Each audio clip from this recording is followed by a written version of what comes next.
राजा जनक आत्मज्ञान की पूर्णता में स्थित होकर अष्टावक्र से कहते हैं, जब मैं अपनी आत्मा में रमा हुआ हूँ तब मेरे लिए न तो स्वप्न है, न संस्कृति है, न जागृति है और न ही कोई तुरीय अवस्था का भय, क्योंकि मैं उन सब अवस्थाओं से परे हूँ। ये चारों अवस्थाओं केवल मन बुद्धि की सीमाएं तक सीमित है, पर आत्मा मन सबको परे चैतन्य आत्मा जो किसी अनुभव की मोहताज नहीं। राजा जनक कहते हैं कि जब आत्मा में स्थित हो जाती है तब दूर और पास, सूक्ष्म और बाहर, भीतर जैसे सभी द्वैधिकी धारणाएं विलीन हो जाती है, क्योंकि आत्मा हर ओर है, बाहर भी, भीतर भी, सूक्ष्म भी, स्थूल भी।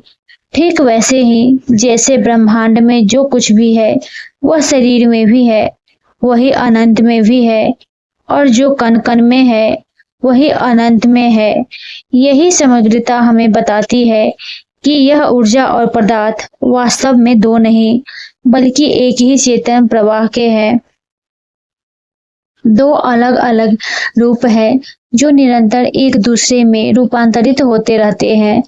राजा जनक आत्मा के दृष्टिकोण को वैज्ञानिक दृष्टिकोण से समझाते हुए कहते हैं कि जैसे विज्ञान में क्वांटा जैसे कोई ठोस वस्तु नहीं होता, न पूरी तरह कण, न पूरी तरह तरंग, वैसे ही आत्मा भी ना तो थूल है, ना ही स्थूल है, ना ही पदार्थ और ना ही तरंग है, ना ही इन दोनों का मेल है।